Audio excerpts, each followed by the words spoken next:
नमस्ते दोस्तों, स्वागत है आप सभी का आपके अपने चैनल डोंगहुआ टीवी पर। आज हम उस योद्धा की बात करेंगे जिसका नाम सुनते ही 8 प्राचीन कबीलों की रूह कांप जाती थी। एक ऐसा नाम जो ताकत, बेमिसाल कुर्बानी और खौफनाक बदले की जीती जागती मिसाल है। जी हाँ, हम बात कर रहे हैं शियाओ क्लान के सबसे महान पूर्वज शियाओ जुआन शाओशुएन की। आज के इस स्पेशल वीडियो में हम शियाओ जुआन की जिंदगी के हर उस राज्य को खोलेंगे जिसे शायद आपने पहले कभी नहीं सुना होगा। हम देखेंगे कि कैसे उन्होंने अपने कबीले के कल को बचाने के लिए खुद को मौत के घाट उतार दिया और कैसे हजारों साल बाद उनकी मुलाकात शाओयान से हुई जिसने पूरे महाद्वीप का नक्शा ही बदल दिया। यह कहानी वीरता और भावनाओं का एक ऐसा समंदर है जिसे देखकर आपकी आंखों में आंसू आ जाएंगे। तो अपनी कुर्सियों की पेटी बांध लीजिए क्योंकि आज हम इतिहास के पन्नों को पलटने वाले हैं। वीडियो को एंड तक जरूर देखिएगा क्योंकि असली रोमांच तो अंत में छिपा है। हजारों साल पहले जब डाओ क्यूई डाओ ची महाद्वीप पर शक्तियों का असली खेल चल रहा था, तब शियाओ कबीले के घर में एक ऐसे बच्चे ने कदम रखा जिसने नियति को ही चुनौती दे दी। उसका नाम था शियाओ जुआन। कहते हैं जब उनका जन्म हुआ तो आसमान से दिव्य रोशनी बरस रही थी। बचपन से ही उनके रगों में बहने वाला डाओ डी ब्लड लाइन इतना ज्यादा प्योर और ताकतवर था कि कबीले के सबसे पुराने बुजुर्गों ने भी माथा टेक दिया था। उन्होंने तभी भविष्यवाणी कर दी थी कि यह बच्चा शियाओ क्लान को उस मुकाम पर ले जाएगा जहां आज तक कोई नहीं पहुंच पाया। जैसे जैसे शियाओ जुआन बड़े हुए, उनकी प्रतिभा ने पूरे महाद्वीप में टहलका मचा दिया। वो सिर्फ एक फाइटर नहीं थे, बल्कि उनकी बुद्धिमानी का कोई तोड़ नहीं था। उन्होंने अपनी दिन रात की कड़ी मेहनत और लोहे जैसे इरादों के दम पर 9 स्टार डॉ शेंग के उस शिखर को छू लिया जिसे दुनिया पीक लेवल कहती है। उस दौर में महाद्वीप पर 5 सबसे बड़े एक्सपर्ट्स का राज था और शियाओ जुआन उनमें सबसे ताकतवर माने जाते थे। उनके पास एक नहीं बल्कि कई दुर्लभ हेवनली फ्लेम्स थीं। उनकी जादुई तकनीकें और युद्ध करने का तरीका इतना खतरनाक था कि बड़े बड़े योद्धा भी उनके सामने आने से पहले अपनी वसीयत लिख लेते थे। उनके नेतृत्व में शियाओ क्लान सिर्फ एक कबीला नहीं बल्कि एक साम्राज्य बन चुका था। दुनिया का कोई भी दुश्मन शियाओ जुआन का नाम सुनकर ही अपने हथियार डाल देता था। यह शियाओ क्लान का वो गोल्डन टाइम था जहां शियाओ जुआन का एक इशारा पूरे महाद्वीप की किस्मत को बदलने की ताकत रखता था। उनकी आंखों की एक चमक दुश्मनों के कलेजे को चीर देने के लिए काफी थी।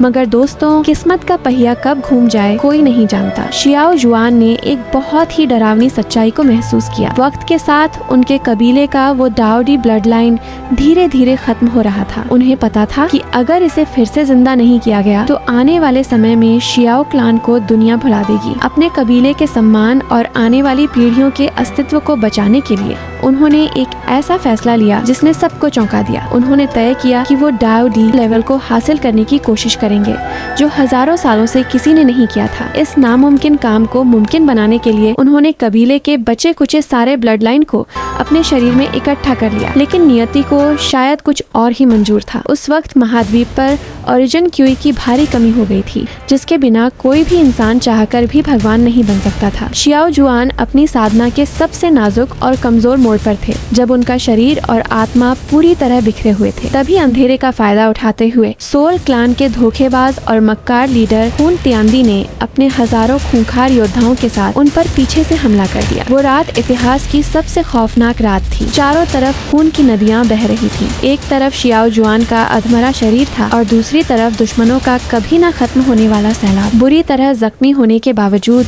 शियाओ जुआन का शेर जैसा दिल हार मानने को तैयार नहीं था। उन्होंने अपनी टूटती हुई सांसों के साथ उन हजारों योद्धाओं का अकेले मुकाबला किया। उनकी तलवार की हर गूंज मौत का पैगाम लेकर आ रही थी। जब उन्हें यकीन हो गया कि अब वो जिंदा नहीं बचेंगे तो उन्होंने अपनी बची खुची आखिरी ताकत को समेटा और शियाओ क्लान के बाकी सदस्यों को एक गुप्त और सुरक्षित जगह जियामा साम्राज्य पर भेज दिया। उन्होंने अपनी आत्मा को हेवनली टूम की गहराइयों में हमेशा के लिए कैद कर लिया। उन्हें पूरा भरोसा था कि एक दिन कोई ऐसा योद्धा जरूर पैदा होगा जो इस अधूरे बलिदान को पूरा करेगा और कबीले का झंडा फिर से लहराएगा।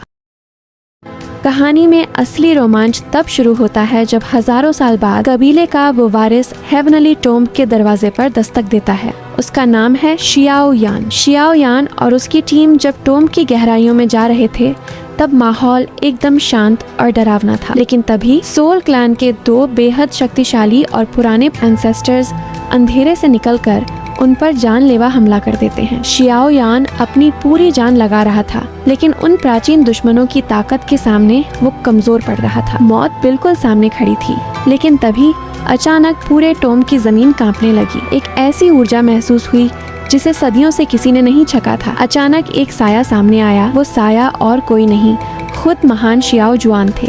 हजारों साल बाद अपने ही कबीले के बच्चे को खतरे में देखकर शियाओ जुआन का गुस्सा 7वें आसमान पर पहुंच गया। उन्होंने बस एक पल में सोल क्लान के उन दोनों पूर्वजों को सूखे पत्तों की तरह हवा में उड़ा दिया और उन्हें तिनके की तरह मसल कर रख दिया। उनकी ताकत को देखकर शियाओ यान भी दंग रह गया था। इसके बाद शियाओ जुआन ने बड़ी प्यार के साथ शियाओ यान और उसकी पूरी टीम को अपने खास हॉल में ले गए। यही वो पल था जब सदियों का इंतजार खत्म हुआ और दो अलग अलग युगों के नायक एक दूसरे के आमने सामने खड़े थे। जब शियाओ यान अपने महान पूर्वज शियाओ जुआन के सामने खड़ा हुआ तो वो नज़ारा शब्दों में बयान नहीं किया जा सकता। शियाओ जुआन की आंखों में गर्व के आंसू थे। उन्होंने देखा कि ये नौजवान भले ही एक छोटे से शहर से आया है, लेकिन इसके सीने में वही आग जल रही है जो कभी उनके अंदर हुआ करती थी। उन्हें महसूस हुआ कि शियाओ यान ने कितनी बेइंतहा मुश्किलों और अपमान को सहकर खुद को इस मुकाम तक पहुंचाया है।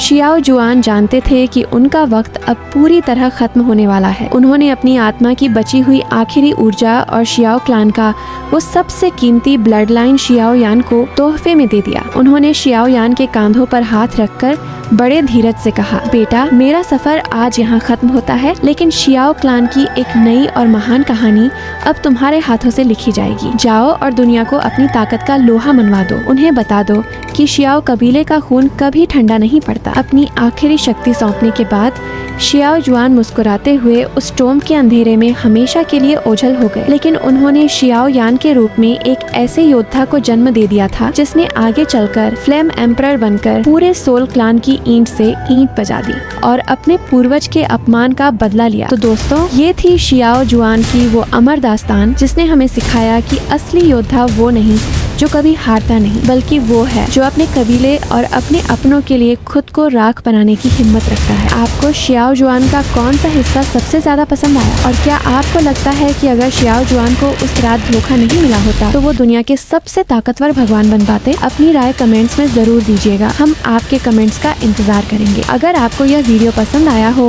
और आप ऐसे ही और भी मजेदार डोंगहुआ एक्सप्लेनेशन देखना चाहते हैं तो हमारे चैनल डोंगहुआ टीवी को सब्सक्राइब करना और बेल आइकन दबाना बिल्कुल मत भूलिएगा। आप अगला वीडियो किसके ऊपर देखना चाहते हैं प्लीज मुझे कमेंट सेक्शन में जरूर बताइएगा।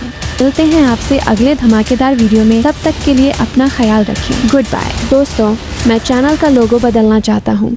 आप लोग मुझे एक अच्छा लोगो सजेस्ट कीजिए जो मेरे चैनल के लिए परफेक्ट हो।